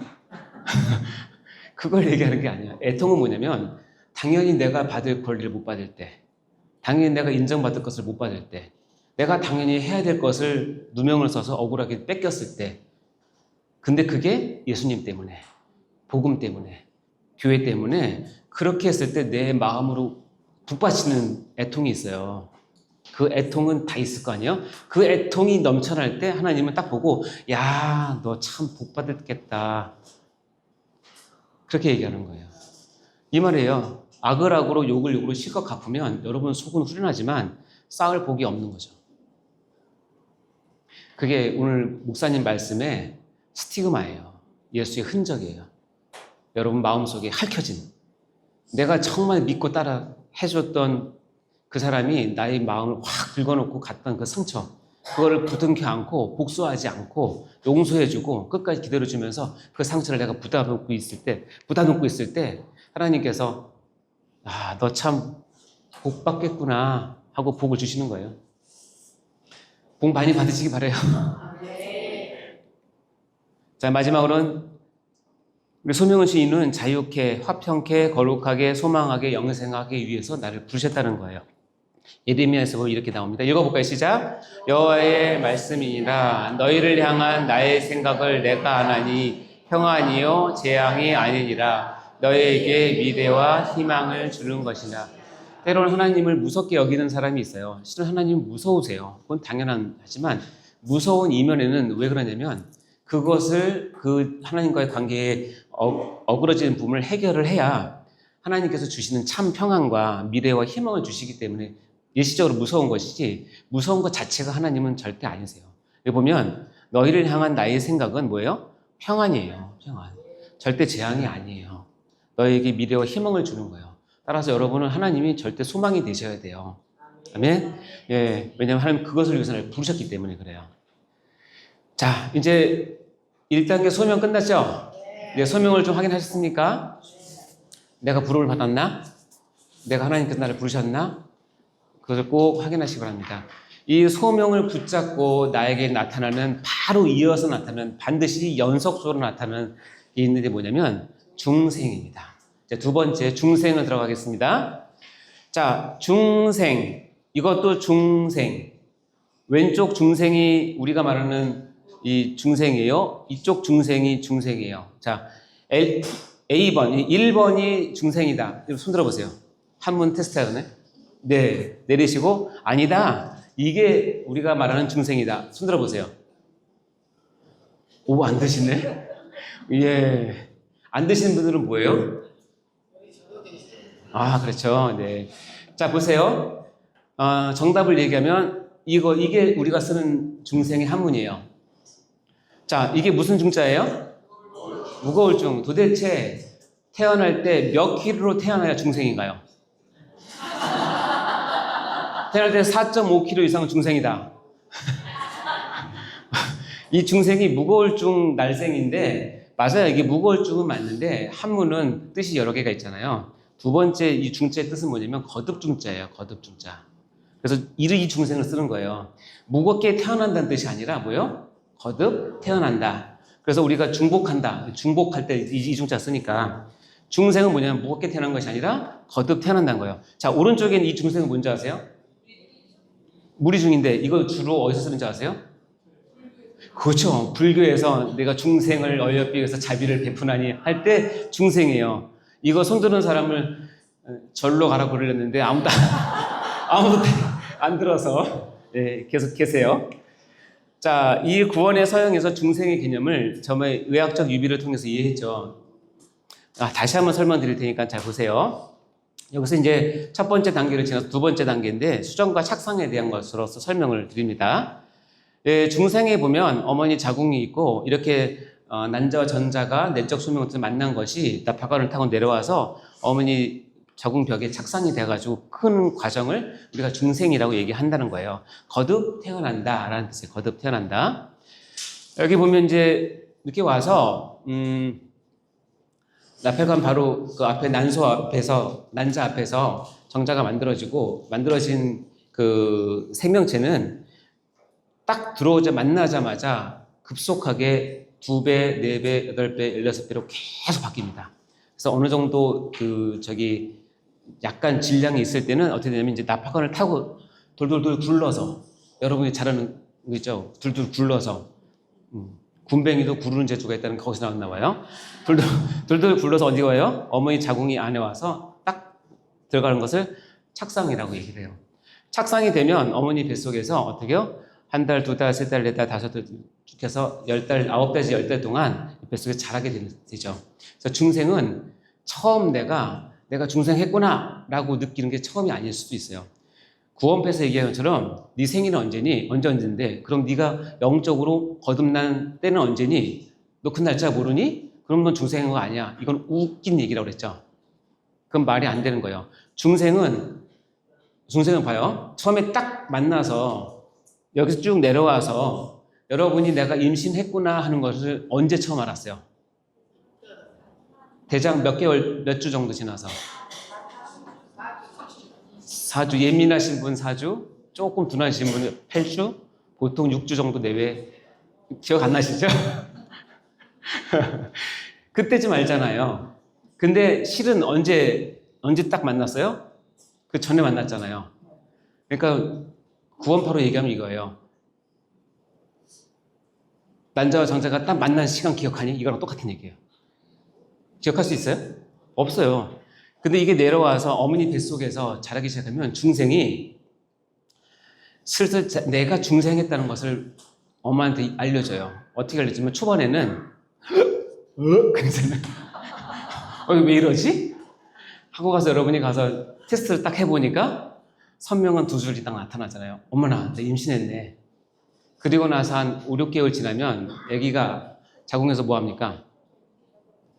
발로 차잖아요. 엄마 뱃속이 깜짝 놀라죠? 그걸 보면서 여러분, 기생충인가? 그렇게 생각 안 하잖아요. 뭐라고 생각해요? 어머, 내 아기가 지금 발로 차는구나. 축구 선수 되려나? 뭐 이렇게 얘기했잖아요. 그렇게 얘기를 하면 중생은 뭐냐면 보이진 않잖아요. 보이진 않는데 내 안에 뭐가 있다? 생명이 있구나 하는 것을 간접적으로 아는 거예요. 그래서 중생은 미스터리하고 신비한 거예요. 우리가 다 할 수 없고 하나님께서 하세요. 아시겠죠? 이것이 만약에 내가 다 할 수 있다면, 내가 다 컨트롤할 수 있다면 이 세상에 왜 불임 부부가 왜 있겠어요? 계획대로 다 하면 되지. 안 돼요, 그게. 여러분이 작정하고 한 거 아니잖아요. 이제 내가 만났으니 자, 오늘부터 세포 2, 4, 6, 8 여러분이 작정한 게 아니잖아요. 하나님께서 하시잖아요. 자, 2가 됐으면 이 중생을 읽어볼까요? 시작. 영적으로 다시 태어나는 것, 이는 전적으로 하나님의 독점적 사역이자 거부할 수 없는 은혜이다. 그래서 중생은 하나님의 독점적 사역이자 거절할 수 없는 은혜예요. 읽어볼까요? 시작. 하나님의 말씀으로만 가는 구원의 첫 출발이자 그리스도의 근본적인 변화를 일으키는 필수적인 과정이에요. 여러분, 중생 없이, 다시 얘기하면 여러분이 이 땅에 어머니 뱃속을 거치지 않고 태어나신 분 있으세요? 없죠? 이렇게 물어보니까 청년이 이러더라고요. 저는 시험관하기 봤는데요. 여러분, 시험관하기는 열대동과 기른 게 아니라 해서 세포기를 해서 그 띄어다가 어머니 뱃속에 인공을 착상시켜주는 거 시험관하기지, 잘 모르는 날에는 시험관에서 이렇게 이만큼 클 때까지 씌웠다가 꺼내는 줄 알아요. 그게 아니거든요. 필수적인 과정이에요. 근데 여러분, 얘가 왜 이 중생을 여러분 중요하게 생각하느냐, 잘 들으셔야 됩니다. 중생은 교회 내에 이 중생에 관한 오해와 그로 인한 폐단이 많아요. 이단이 제일 많이 건드리는, 우리 신약 중에서 제일 많이 건드리는 부분이 어디냐면 종말론하고 중생이에요. 이유는 뭐냐면 종말론과 중생은 잘 가르치지 않아요, 교회에서. 그래서 어떻게 해요? 이 중생에 대해서 금방 얘기했지만 하나님의 전적인 사역임에도 불구하고 중생을 자기 사역의 사유를 해요. 우리 목사님이 줄 수 있어. 우리 교주가 줄 수 있어. 우리 집회에 모이면 중생할 수 있어. 라는 것처럼, 얘기하는 것처럼 하나님의 주권에 대한 월권 행위를 중생을 통해서 많이 해요. 이유는 뭐냐면 성도들이 중생을 모르니까. 그렇게 속이면 어쩔 수 없잖아요. 그러니까 구원파 이단이 이런 데서 많이 나오죠. 거듭남의 비밀, 이런 책들이 많이 나오고. 자, 보면 제가 신학교에 가서 배우고 깜짝 놀랐는데, 신학교에서는 성화에 대한 성화론, 칭의론, 성령론, 종말론 등등의 책은 있는데요. 중생론이라는 책은 없어요. 중생론은 가르칠 게 없다는 뜻이에요. 이거를 논자를 붙여서 학문을 할 수가 없어요. 왜냐하면 하나님의 신비한 영역이기 때문에 이걸 학문적으로 해가지고 기승전결해서 말을 할 수가 없는 거예요. 따라서 여러분, 쟤는 중생 했어, 쟤는 중생 못했어, 이런 걸 함부로 얘기하시면 절대 안 돼요. 그렇게 말할 필요도 없고 할 필요도 없어요. 제가 나중에 교회론 가서 얘기했지만 우리가 예수를 믿는 목적은 그 사람의 구원을 시키기 위해서 모인 그런 능력이 우리에게 있는 것이 아니에요. 구원받은 사람들이 하나님의 영광을 위해서 어떻게 살 것인가가 중요한 것이지, 중생을 위한 책이 없어요. 더 놀라운 건 뭔지 아세요? 심지어 웨스트민스터 신앙고백서는 뭐냐면 우리 장로교는 성경 다음으로 가장 권위 있게 생각하는 교리 문답서예요. 이 문답서에도 중생을 다루지 않아요. 신기하지 않습니까? 이렇게 중요한데 그분들이, 학자들이 까먹어서 몰라서 안 다루는 게 아니라 이것은 우리 영역에서는 다룰 수가 있는 부분이 아니기 때문에 그런 거야. 따라서 중생은 너무너무 중요한데 우리가 학문적으로 팔 수 있는 것이 아니라 중생은 여러분과 하나님 둘만 알 수 있어요. 옆 사람 중생 했는지 안 했는지 관심 갖지도 마세요. 진짜 농담이 아니고 관심 갖지 마세요. 너 중생 했니? 했다 그러면 했다고 믿어줘요. 안 했다고 하면 그럼 더 소개해줄게 하고 해주면 되지. 우리가 중생을 시킬 수 있는 능력이 없어요. 그래서 다른 사람이 중생 했는지 안 했는지는 그닥지 나에게 관심이 있는 게 아니라 나의 모든 신앙의 출발은 내가 하나님 앞에 진짜 거듭났는지를 확인하는 거예요. 그거는 하나님께서 반드시 해주세요. 오늘 이 저녁에 집에 가셔서 내가 중생했나 고민이 되시면 여러분 그냥 주무시지 마시고 무릎 꿇고 앉아서 하나님, 내가 오늘 중생에 대해서 배웠는데 내 마음에 내가 중생했다는 확신이 없어요. 하나님 좀 알려주세요 하면 우리 하나님은 참 좋으신 하나님이기 때문에 자기 아들이 그것을 알려달라고 하면 반드시 확인시켜줍니다. 근데 그거를 한 번만 확인하지 마시고 힘들 때마다 어려울 때 확인하세요. 하나님 알려주세요. 왜 중요하냐? 예를 들자면 충격 속보. 탁월한 리더십, 수많은 선행, 감동적인 명연설, 카리스마적인 정치력으로 전 국민의 83% 지지율을 기록하며 유력한 차기 대통령으로 거론되던 소강석 씨가 알고 보니 주민등록 번호조차도 없는 것이 밝혀지면서 충격을 안겨주고 있습니다.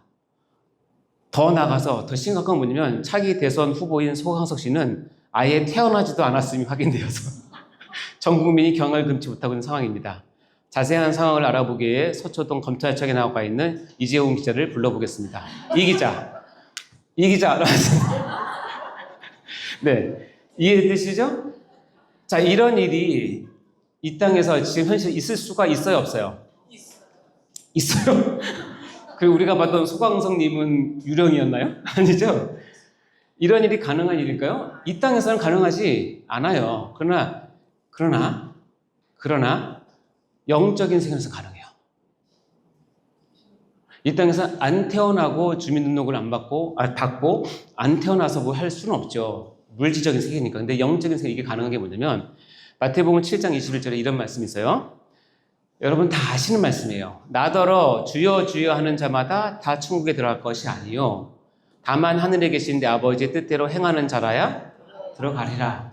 이거 충격적인 얘기 아니요. 주여 주여 주여를 얘기했는데도 그날에 이 복음서에서 그날이라고 하는 것은 가장 대표적인 종말론적인 언어예요. 그날에 많은 사람이 나더러 이르되 주여 주여 우리가 주의 이름으로 선지자 노릇하며 이런 말로 하면 주님 제가 목사였는데요. 제가 장로였는데요. 주의 이름으로 귀신을 쫓아내며 제가 이런 능력이 있는데요. 이런 달란트가 있는데요. 그리고 주의 이름으로 많은 권능을 행하지 않았습니까? 주의 이름으로 내가 구제도 하고 선교도 하고 주의 이름으로 헌금도 하고 주의 이름으로 봉사도 하고 교수도 하고 다 하지 않았습니까? 라고 지금 이 말투를 보면 나를 몰라 해주는 그 예수님께 어이없다는 듯이 불평한다는 듯이 주님 나를 몰라요? 왜 서운하네? 내가 그동안 주님께서 뭘 많이 했는데 내가 주님께서 얼마나 많이 바쳤는데 날 몰라? 진짜 몰라요? 이런 뉘앙스예요. 이해되시죠? 이런 뉘앙스가 왜 생겼냐? 많은 사람들은 설교자들은 이런 주여 주여 하는 자들이 처음엔 정말 순수한 마음으로 믿음을 시작해서 주의 일을 했는데 얘가 갈수록 타락을 했으니까 나중에 하나님이 예수님이 모른다고 내치는구나 이렇게 이거를 해석을 하고 설명을 하시는 분이 있는데 이것은 원어상 맞지 않아요. 이것은 그 얘기가 아니에요. 이 얘기는 뭐냐면 뭐라고 보면 알 수 있냐면 그때 내가 그들에게 밝히 말하되 내가 이들에게 내가 왜 너희를 모르는지에 대한 이유를 설명하는 거잖아요. 예수님이. 그렇죠? 내가 너희를 도무지 알지 못하니 불법을 행하는 자들아. 이게 불법이래요. 주의 이름으로 다 했는데 자들아 내게서 떠나라 하니라. 자 봐요. 그 이유가 뭐냐면 내가 너희를 도무지 알지 못했다는 거예요. 이유가. 이게 무슨 말이지? 왜 도무지 몰랐지? 내가 처음 주님 때문에 선지자 노릇하고 어떤 일을 시작할 때도 몰랐나? 내가 할 때도 몰랐나? 끝날 때도 몰랐나? 근데 이 도무지 알지를 원문으로 해석하면 이겁니다. 도무지 알지 못하니 우대 포테 에그논인데 우대는 뭐냐면 뭐뭐도 아닌 거예요. 포테는 뭐냐면 일찍이 단 한 번도. 그러니까 이걸 합치면 뭐냐면 일찍이 단 한 번도 그러한 적이 없다는 뜻이에요. 다시 얘기해서 내가 너희를 일찍이 단 한 번도 너희를 안 적이 없다는 뜻이에요. 이 사람이 처음에 선지자 노릇 시작할 때도 몰랐고 선지자 노릇을 왕성하게 해서 사역 잘 될 때도 몰랐고 다 끝날 때도 몰랐고 심지어 죽을 때까지도 난 잘 모른다는 거예요. 모르는 애가 주님의 이름으로 사칭해서 일을 했으니 불법이라는 거예요. 왜 모를까요? 이게 뭘 얘기하는 거예요? 이거 무서운 엄연한 현실이 있어요. 교회 내에서 내가 어떤 일을 한다는 것이 나의 중생을 드러내는 건 아니에요. 중생은 하나님만 아세요. 그러니까 이걸 뒤집어서 얘기하면 우리 교회 내에 꼭 우리 교회뿐만 아니라 하나님의 교회 내에 중생을 겪지 않고 중생을 내가 받지 않고 열심히 일을 하면서 그것이 내가 중생 받은 걸로 치환해서 생활하는 사람들이 많다는 얘기고, 더 심각한 건 뭐냐면 그들이 죽을 때까지도 하나님께서 그들을 부르지 않았다는 얘기고, 그리고 마지막 날에는 하나님께서 절대로 속지 않고 그들이 왜 그렇게 했는지를 얘기해 주는 거예요. 너희들은 너희를 위해서 일한 거지 나를 위해서 일한 게 아니야. 왜냐하면 난 너희를 한 번도 본 적이 없기 때문에, 안 적이 없기 때문에. 그래서 오늘 배우는 중생은 여러분 제가 겁주려고 하는 건 절대 아니라, 오늘부터 배우는 지금 배우는 중생은 여러분이 앞으로 신앙생활 하면서 늘 체크하고 확인하셔야 돼요. 중생을 의심하라는 뜻이 아니라 내가 하나님 앞에 정말 바른 중생을 가지고 있는 자인지 확인하시는 거예요. 이것이 우리 신앙의 시작이기 때문에 그래요. 여러분 혹시 그날에 하나님 제가 여전도회 회장이었는데요, 저를 모르시겠어요? 하나님 제가 큰 교회 목사인데 잘 모르시겠어요? 근데 너무나 끔찍하게 나 모르겠다 이렇게 얘기하면 어떻게 할까요? 저는 저를 대입하면서 그렇습니다. 하나님 제가 지금 19년째 설교를 가르치고 있어요. 하나님 말씀을 정말 잘 가르친다고 소문도 났고 사람도 너무 좋아해요. 그리고 많이 변화됐어요. 근데 예수님이 야 근데 그래 네가 한 건 그거는 잘했어. 그래서 그런 영향은 있었어. 근데 난 너 모르겠다 이렇게 얘기하시면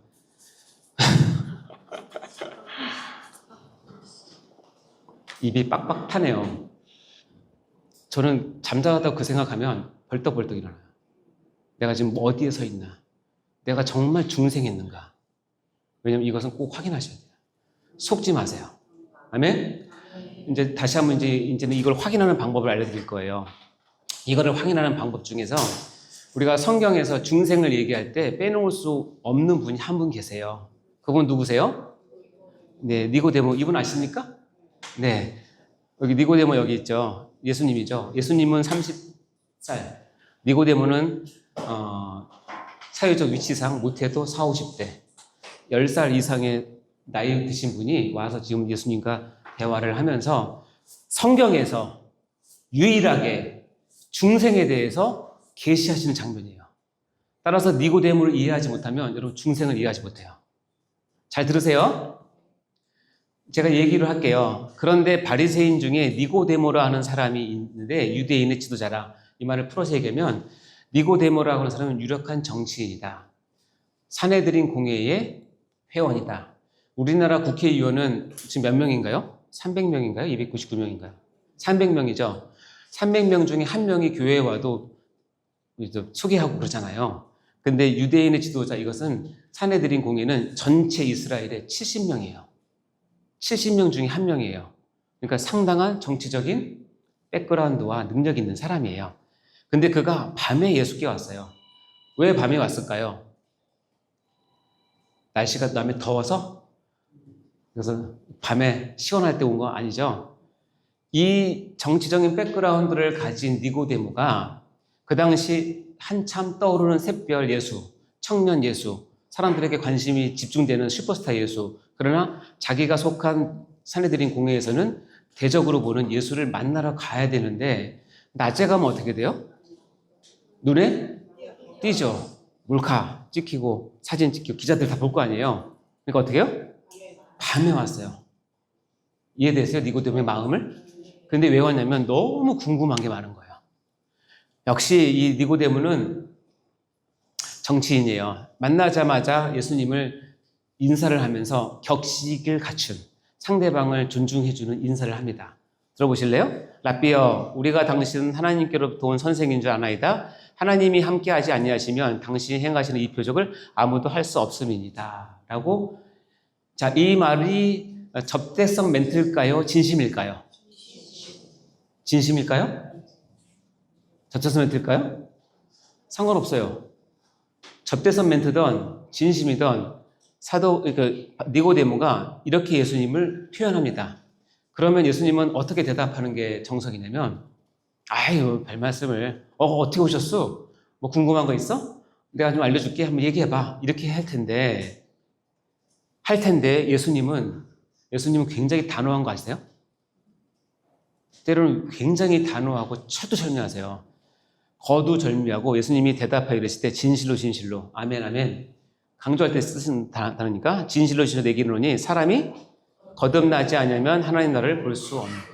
여러분이 니고데모를 생각하세요. 내가 밤에 찾아가서 예수님께 너무 궁금한 게 많아. 당신 누구십니까? 영생은 어떻게 얻습니까? 구원이 뭡니까? 우리 이스라엘 어떻게 될까요? 로마로부터 앞뒤로 풀릴까? 이런 것들을 정말 듣고 싶은 얘기가 많아서 위험을 무릅쓰고 밤에 찾아가서 인사를 딱 했는데, 인사를 받자마자 예수님이 다짜고짜 너 거듭나야겠다. 니고데모가 누구라고요? 유대인 종교 지도자들의 최고라는 그 사람한테 너 거듭나야겠다고 얘기하세요. 니고데모의 충격을 아시겠어요? 니고데모의 보통 사람 같으면 자리에 박차가 일어나죠. 이게 새파랗게 젊은 놈이 내가 왔는데 대접도 안 하고 거듭난다고? 뭔 소리 하는 거야? 하고 나갈 수도 있어요. 근데 니고데모가 되게 당황했나 봐요. 사람이 늙으면 어떻게 날 수 있습니까? 두 번째 모태에 들어가다 날 수 있으니까 물어보죠. 이게 니고데모의 언어, 세상의 언어와 예수님의 하늘 언어가 지금 안 만나는 장면이에요.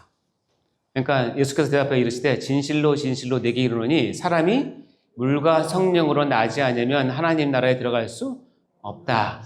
육으로 난 것은 육이고 영으로 난 것은 영이니 내가 내게 거듭나야 했다는 말을 놀랍게 여기지 말라라고 얘기해요. 다시 한번 거듭남을 상세하게 풀어서 설명합니다. 다시 얘기하면 니고데모야, 네가 왜 왔는지 모르겠지만, 네가 어떤 백그라운드인지 모르겠지만 너 지금 내가 보기에는 거듭나지 않았어. 거듭난 것부터 해결했으면 좋겠어 라고 얘기하는 거예요. 그러면서 거듭나는 거에 대해서 특성을 얘기하는데, 바람이 임의로 불매 내가 그 소리는 들어도 어디서 와서 어디로 가는지 알지 못하나니 성령은 안서지 그러하도다. 즉 거듭난다는 거는 바람이 임의로 불어서 어떻게 왔다 어떻게 가는 것을 모르듯이 거듭나는 것은 신비한 것이야 라고 얘기를 하는 것이죠. 니고데모가 대답해 이르되 어찌 그러한 일이 있을 수 있나이까? 예수께서 그에게 대답해 이르시되 너는 이스라엘 선생으로서 이러한 것을 알지 못하느냐 라고 얘기하면서 니고데모의 대화를 통해서 중생이 필요한 것과 중생이 어떤 특징이 있는 것과 무엇으로 중생하는지를 다 알려주십니다. 그러면서 니고데모의 대화의 마지막 결론은 요한복음 3장 16절이에요. 거기서 나온 것이 요한복음 3장 16절. 읽어볼까요? 시작. 하나님이 세상을 이처럼 사랑하사 독생자를 주었으니 이는 그를 믿는 자마다 멸망하지 않고 영생을 얻게 하려 하시니. 이것이 중생을 얻는 방법, 얻는 목적, 중생을 위해서 내가 뭐냐면 하나님께서 독생자를 보냈는데 그를 믿어야지만 영생을 얻는다라는 중생의 방법을 알려주십니다. 기독교의 놀라운 진리가 니고데모의 대화에서 유출돼서 결론은 좀 맺어진 내용이죠. 자, 이 내용을 이제 안다면 중생이라는 게 무엇이냐? 육체의 생명과는 다른 영적인 생명을 갖는 거예요. 니고데모는 지금 뭐예요? 나는 육체적인 생명이 있지만 영적인 생명이 있다는 것을 모르는 거예요. 그래서 뭐예요? 그동안 열심히 하나님을 섬기면서 율법도 잘 지키면서 아주 놀라운 위치에 가 있어요. 누구나 다 인정하는 종교 지도자. 바리새인 중에 바리새인. 그쵸? 그리고 산헤드린 공의 정식 회원으로 가서 놀라운 위치에 있어서 어느 누구도 니고데모는 하나님 앞에 버림받을 사람이라고 꿈도 못 꾸는 거예요. 어느 누구도 니고데모는 하나님 앞에 영혼이 죽었다고 생각지 못하는 거예요. 근데 예수님은 니고데모에게 뭐라고 하냐면 너 거듭나야겠다고 얘기하는 거야. 너 그렇게 신나게 말하지만 내가 보기엔 죽은 사람이라고 얘기하는 거야. 읽어볼까요? 시작. 새 생명의 원리를 인간에게 심어주고 영혼의 지배적 성향을 거룩하게 만들어주시는 하나님이. 중생은 누구의 일이다? 하나님의 일이다. 그래서 이겁니다. 여러분 이 땅에 태어날 때는 이 땅 세계에서 첫 번째 태어납니다. 그래서 첫 번째 탄생, 첫 번째 남이죠. 그런데 하나님께서 특별한 은혜를 주셔서 하늘 세계에 두 번째 태어나게 하시는 사람이 있는데 하늘 세계에서 두 번째 태어나는 것, 이거 중생이라고 얘기합니다. 영적으로 태어난 것, 다시 육적으로 태어난 상태에서 하나님께서 은혜를 주셔서 영혼이 살아나서 영적으로 다시 응애하고 태어나는 것을 중생. 고린도전서에 보면 뭐냐면 우리가 세상의 영을 받지 아니하고 오직 하나님께로부터 온 영을 받았다고 돼 있어요. 그러면서 하나님께로부터 온 영, 즉 성령을, 즉 중생하는 것은 뭐냐면 오직 성령께서 가르치신 것을 하니 영적인 일은 영적인 것을 분별하냐. 그러니까 하나님으로부터 온 영을 받은 사람만이 영적인 일을 할 수가 있고, 여기 보면 육에 속한 사람은 하나님의 성령을 일을 받지 아니하나니 이는 그것들이 그에게는 어리석게 보이며 또는 그는 그것들을 알 수도 없나니 그러한 일은 영적으로 분별되기 때문이다. 즉 거듭나지 않은 사람은 아무리 자기가 교회에서 적응을 잘하고 일을 해도 이게 다 성령의 일을 받지 않기 때문에 어리석게 보이고 알 수도 없고 영적으로 분별할 수가 없는 상태인 것이 바로 육에 속한 사람이에요. 반면에 거듭난 사람은 비로소 거듭나야지만 성령께서 가르쳐주신 영적인 것은 영적으로 분별할 수 있는 자격이 주어지는, 능력이 주어지는 거예요. 그래서 여러분 교회 생활이나 이런 거 하다 보면 어떤 사람이 영적인가, 어떤 사람이 육적인가, 그것은 그 사람이 어떤 신앙 레벨을 뜻하는 것이 아니라 하나님으로부터 영혼이 거듭난 사람은 영적이 돼요. 그러나 거듭나지 않은 사람은 아무리 영적으로 치장하고 싶어도 할 수가 없어요. 두 개가 너무 차이 나요. 그래서 이것을 보면 중생은 이런 본질을 갖고 있어요. 근본적인 변화예요. 다시 얘기하면 내가 갖고 있는 모든 성향과 마음이 완전히 다 바뀌는 새롭게 경험하는 것을 중생이라고 얘기를 해요. 골로새서 3장 10절 읽어볼까요? 시작. 새 사람을 입었으니 이는 자기를 창조하신 이의 형상을 따라 지식에까지 새롭게 하심을 입은 자니라. 새 사람을 입으면 어디까지? 지식에까지. 여러분이 만약에 지금 한 40, 50대 됐어요. 내가 지금 중생했어요. 40, 50년 동안 갈고 닦은 세상적인 모든 체계와 모든 눈과 모든 것들이 시선이 중생을 하면 확 바뀝니다. 일단 하나님을 생각하는 게 바뀌고요. 교회를 생각하는 게 바뀌고요. 내 이웃을 생각하는 게 바뀌고 나 자신을 보는 눈이 바뀌어요. 이걸 경험을 하셔야 돼요. 중생을 하면 안 바뀔 수가 없어요. 자, 데살로니가후서 시작. 주께서 너의 마음을 인도하여 하나님의 사랑과 그리스도의 인내에 들어가게 하시기를 원하노라. 즉, 이 중생은 뭐냐면 우리의 마음을 바꿔서 하나님의 손에 얹혀놓고 하나님께서 이제 하나님의 사랑과 그리스도의 인내에 우리를 이끄시는 과정이에요. 마음을. 그러니까 마음이 바뀌는 거예요. 겉이 바뀌는 것이 아니라 여러분의 진짜 속마음. 그리고 이것은 근본적인 변화이면서 동시에 뭐예요? 즉각적인 변화예요. 다시 얘기하면 중생을 하면 처음엔 모르지만 생명이 어머니 뱃속에 있으면 언젠가 계속 자라게 되고 10달이 때가 차면 여러분이 아무리 막아도 그 아이는 나오려고 합니다. 왜냐하면 즉각적인 변화가 있기 때문에. 읽어볼까요? 시작. 그런즉 누구든지 그리스도 안에 있으면 새로운 피조물이라 이전 것은 지나갔으니 보라 새 것이 되었더라. 이 구절에서 가장 중요한 단어가 뭘까요? 왜 그러죠? 글씨가 커서요? 색깔이 보라색이잖아요. 보라. 중생을 하면 보라가 반드시 있어요. 반드시 있습니다. 이것이 없으면 여러분 혹시 상상임신 들어요? 상상임신? 내가 아이를 너무 갖고 싶어요. 내가 지금 불임이 5년째예요. 아이를 너무 갖고 싶은데 어느 날 이 뜻을 해요. 와, 임신했구나. 그런데 4개월 오래 계시면 배가 나오기 시작해요. 그러면서 생리도 끊어져요. 상상의 임신 똑같이 갑니다. 근데 뭐가 없는 줄 아세요? 출산이 없어요. 상상 임신도 어린아이 임신처럼 똑같이 가지만 뭐가 없냐면 생명이 안 나와요. 출산이 안 된다고요.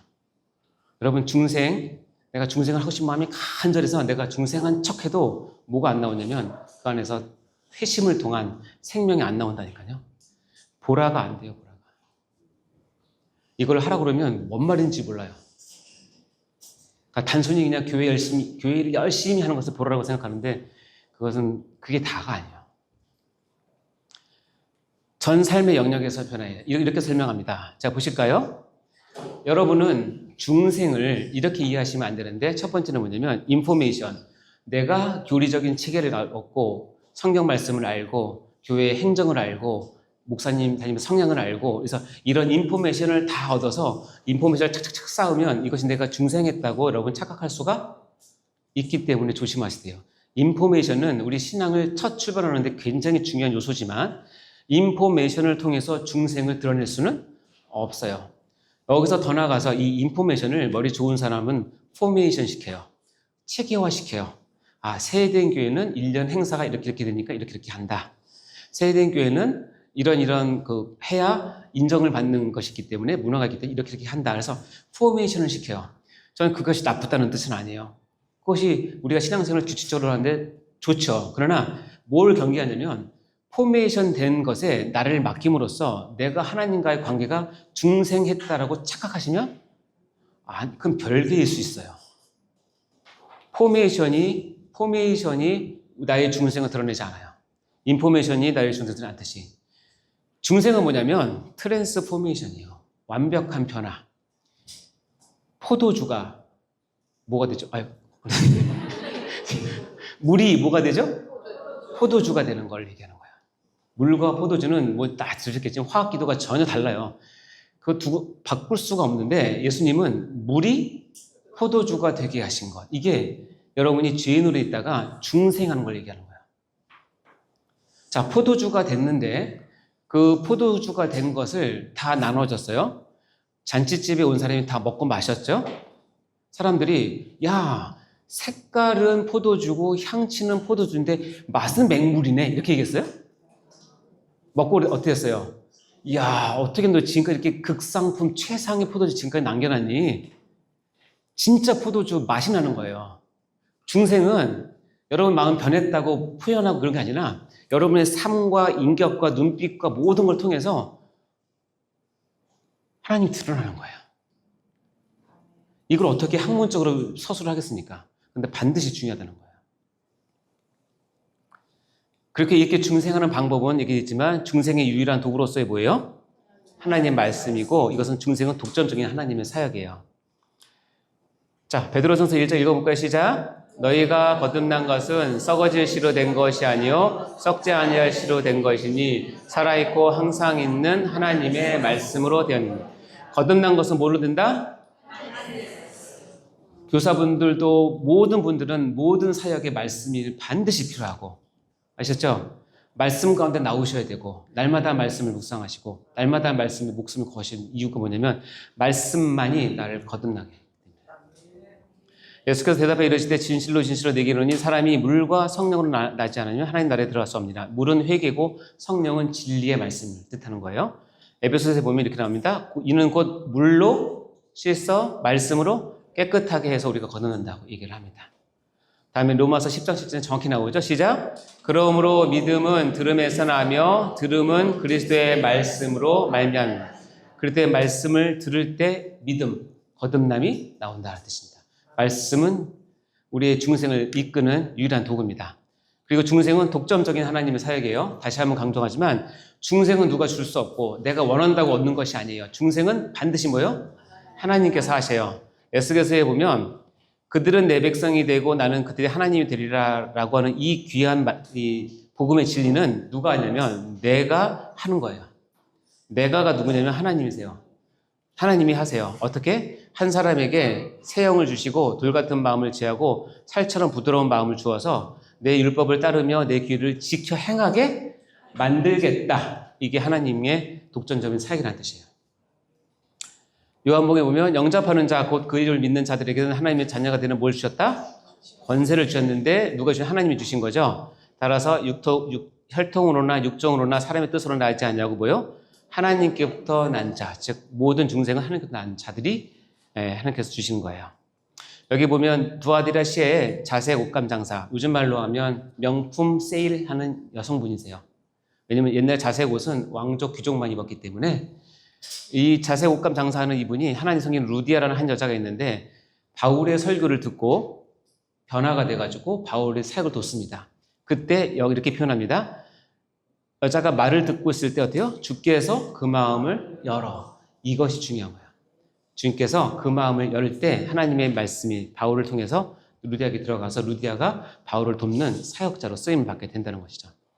그래서 팔불출 설교사는 뭐냐면 내가 말씀을 잘 전해서 사람이 변화받았다고 우쭐대는 설교자가 팔불출 설교자예요. 또 팔불출 청중은 뭐냐면 내가 저 말씀을 믿어줘서 잘 살고 있다고 생각했던 것도 팔불출이에요. 누가 하시냐면 주께서 하세요. 아멘? 주여. 궁금한 거, 니고데모는 구원을 받았을까요? 안 받았을까요? 받았을까요? 니고데모가 구원을 받았다는 얘기가 나올까요? 안 나올까요? 성경에. 니고데모는 이렇게 해서 구원을 받았다는 말이 나올까요? 안 나올까요? 안 나옵니다. 근데 우리가 뭘 알 수 있냐면 니고데모가 구원을 받았을 가능성이 너무 높다는 것을 알 수 있는데 니고데모가 요한복음 3장에 나온 다음에 뒤에 딱 2번 나와요. 어떻게 나오냐면 그 중에 한 사람이 곧 전에 예수께 왔던 니고데모가 그들에게 말하되 우리 율법은 사람의 말을 듣고 그 행한 것을 알기 전에 심판하느냐. 즉 산헤드린 공회에서 예수를 죽이기로 막 모의하고 있을 때 니고데모가 그 회원으로 참석을 해서 자기가 섬기는 조직이 가고 있는 방향이 뭐냐면 예수를 죽이자는데 이렇게 얘기하는 거예요. 예수님을 변호해 주는 거예요. 우리 율법은 그 사람의 말을 듣고 행한 것을 알기 전에 심판하느냐. 지금 예수를 변호해요. 자기 모든 걸 정치적인 위험을 무릅쓰고 변호를 해요. 상당한 결단이 있었겠죠? 이해되십니까? 네. 더 결정적인 게 뭐냐면 요한복음에 보면 일찍이 예수께 밤에 찾아왔다. 이게 이해되시죠 이제? 밤에 찾아왔던 니고데모도 물량과 침량을 섞은 것을 100리트라쯤 가지고 온지라 이에 예수의 시체를 가져다가 유대인의 장례법으로 그 향품과 함께 샘벌 쌌더라. 예수님이 죽었어요. 대제사장과 유대 관원들이 종교지도자들이 결정을 해서 거기에는 핵심이 산헤드린 공회예요.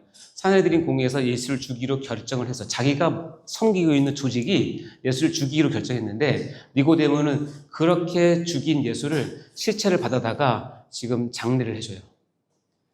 오해받기 쉽겠어요? 안 쉽겠어요?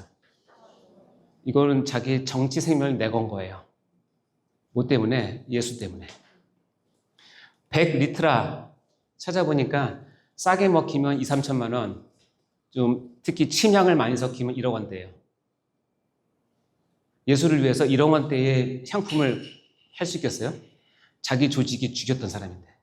뭘 알 수 있어요? 이걸 유추해보면 니고데모가 그날 아침에 와서 밤에 와서 예수와의 대화를 통해서 그날 집에 가서 밤새 밤을 못 잤을 것이고 예수가 누군지를 고민했을 것이며 나중에 깨달았을 거예요. 예수는 메시아고 하나님의 아들이고 나의 구원자인 걸 깨달았을 거예요. 그러니까 회의 중에 예수를 죽이고자 했을 때 변호를 해주고 마지막 예수께서 돌아가셨을 때 뭐예요? 자기 모든 것을 내걸고 예수를 장례를 시켜줘요. 그러면 구원받은 표징이 좀 되겠죠? 이제부터 중요해요. 내가 중생을 했다는 구체적인 표현은 내가 뭐 신기한 걸 보거나 뭐 했다는 뜻이 아니에요. 여기 보면 내가 중생한 사람은 이런 게 나타나요. 옛날에는 죄를 참 탐닉하고 좋아했는데 죄를 애통해하고 회개하고 미워하는 마음이 생기기 시작해요. 죄 정말 싫어 이제는. 죄 정말 싫어. 하나님 싫어하시잖아. 정말 싫어. 그러면서 뭐에 이르러요? 회심이 중생을 통해야 회심으로 가요. 그리고 드디어 하나님을 사랑하게 돼요. 옛날에 그렇게 지겼던 예배가 너무 좋고 옛날에 안 들렸던 담임 목사님 설교가 들리기 시작하고 찬양이 너무 좋고 하나님을 사모하는 마음이 생기기 시작해요. 이게 중생을 했다는 표시예요. 니고데모가 이렇게 표시했듯이 성경에 나오지 않지만 니고데모가 구원받았다 이런 말은 없어요. 봐요. 하나님 말씀에 대한 뭐예요? 순종이 자발적이고 감격적이고 옛날에는 억지로 그냥 했는데 이제 뭐예요? 중생하면 하나님 말씀을 순종하고 싶고 따라가고 싶은 마음이 막 생겨요. 그게 기쁨이기 때문에. 그게 생명이기 때문에. 또 하나는 뭐예요? 형제 자매를 사랑하게 돼요. 교회를 사랑하게 돼요. 헌신적이고 이타적으로 돼요.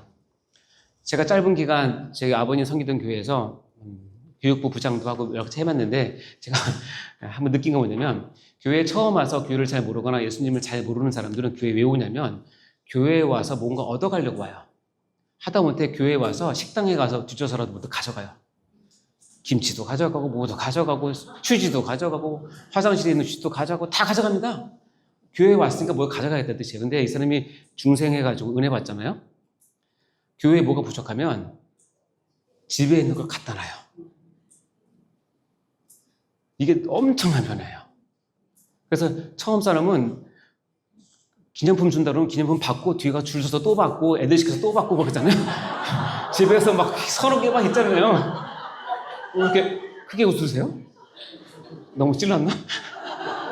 근데 이제 뭐냐면 거듭나고 은혜 받은 사람들은 다른 사람 다 주고 안 남으면 그냥 와요. 그리고 남아도 하나만 가져가요. 이건 목사님 쓰세요. 사장님 쓰세요. 이렇게 하지. 여기 챙겨 저기 챙겨. 헌신 이타적이 언제 보냐면 중생했을 때 가능해요. 왜냐면 내 것을 버리기 때문에. 중요한 얘기입니다. 자기 자신 위주에서 주님 위주로 바뀌어요. 주의가 바뀌어요. 중생하기 전에는 아무리 겉으로 열심히 하고 아무리 직분이 있고 해도 다 자기 중심적인 봉사, 자기 중심적인 신앙, 자기 중심적인 예배예요. 자기 중심적인 헌신이고 자기 중심적인 봉사예요. 그러나 중생을 제대로 경험하면 이제는 그게 뭐예요? 주님 위주로 바뀌어요. 주님이 그때부터 아세요. 얘가 정말 나를 사랑하는구나. 그래서 아까 얘기했던 주여 주여 하는 자마다 이 얘기입니다. 아시겠어요? 제가 가르치는 신학은 이겁니다. 성경적 중생의 개념을 가지고, 즉 저는 조직신학과 교리를 배우고 사명자는 어떻게 교회와 성도를 섬길 것인가, 이 실천신학이에요. 그러니까 제가 가르치는 건 뭐냐면 조직 실천신학이에요. 이 개념을 가지고 잘 섬길 수 있는 관점과 적용을 중심으로 가르치는 게 제 방향인데요. 자, 마지막으로 하나를 볼게요. 자, 이제 중생 이해되셨죠? 따라서 여러분은 사명자인 나는, 이 중생을 생각하면 사명자인 나는 중생에 관하여 아무것도 할 수 있는 일이 없다는 진리 앞에 겸손히 서야 한다. 아멘? 이 말 무슨 말인지 알겠죠? 이 말이 무슨 말인지 아는데 여기서 오바되면 그래서 나는 아무것도 안 하고 싶어. 이렇게 나가면 안 되는 거예요. 자, 반드시 또 하나는 뭐냐면 사명자인 나는 마치 내가 중생을 줄 수 있는 것처럼 최선을 다해서 사역해야 돼요. 아멘? 그럼에도 불구하고 내가 중생을 줄 수 없다는 진리 앞에 겸손해야 돼요. 이 두 가지가 여러분 가운데 팽팽한 영적 긴장감을 유지하면서 사는 것이 중생을 제대로 이해한 사람이 사는 방법이에요. 영적인 팽팽한 영적 긴장감을 갖고 있어야 돼요. 나는 중생을 살 수 있는 일이 아무것도 없어. 그러나 나는 저 사람이 중생을 주기 위해서 나의 모든 사역을 쏟아부을 거야. 그리고 이 두 가지가 같이 있을 때 그거를 무익한 종이라고 얘기하는 거예요. 읽어볼까요? 시작. 이와 같이 너희도 명령을 받은 것을 다 행하여 이르기를 우리는 무익한 종이라 우리가 해야 할 것을 한 것뿐이라 할지라. 무익한 종이 이익을 얘기합니다. 하나님께서 완벽하게 하시지만 내가 할 수 없고, 그러나 나는 내가 맡은 걸 최선을 다했을 때 하나님이 일을 이루세요. 그리고 나서는 저는 무익한 종입니다 라고 얘기를 할 수 있다는 거예요. 마치겠습니다. 1번 시작. 하나님의 부르시는 명령인 소명은 외적 소명과 내적 소명이 있으며, 외적 소명이 있는 상황에서 내적 소명을 통하여 택자를 구원하시는 것이 하나님의 기뻐하시는 방법이다. 이해되셨죠? 2번 시작. 중생이란 영적으로 다시 태어나는 것을 말하며 이는 전적으로 하나님의 독점적 사역이자 거부할 수 없는 은혜이다. 3번 시작. 중생은 하나님의 말씀으로만 가능하며 구원의 첫 출발이자 그리스도의 근본적인 변화를 일으키는 필수적인 과정이다. 혹시 뒤에 청년들 와 있나요? 네, 그럼 기도하고 노래를 해야 되는데 시간이 많이 지나서 죄송하고요. 기도하고 마치도록 할 텐데, 오늘 소명과 중생은 여러분의 신앙을 이루는 첫 출발이기 때문에 다시 한번 늘 새기시고 하나님께 간구하시기 바랍니다. 제가 기도하고 마치겠습니다. 하나님 아버지, 진심으로 감사드립니다. 오늘 소명과 중생을 통하여서 우리의 신앙의 현주소를 다시 한번 깨닫게 하시고 나를 부르시는 하나님의 소명과 그것을 통해서 나를 거듭나게 하신 하나님의 은혜가 나에게 있음을 다시 한번 고백하게 도와주시고, 이제 그 소명을 통하여서 하나님 앞에 살아있는 신앙으로, 아버지와 반응하는 신앙으로, 하나님만을 위하는 신앙으로 자라갈 수 있도록 축복하여 주시옵소서. 머리 숙인 우리 사랑하는 우리 성도분들 한 사람도 이 중생에서 벗어나는 것이 아니라 중생 안에 있음을 확인하고 또 확인하여서 하나님 앞에 나갈 수 있는 은혜를 허락하여 주시옵소서. 모든 영광을 주께 올려드립니다. 감사드리며 예수님으로 기도합니다. 아멘. 수고하셨습니다.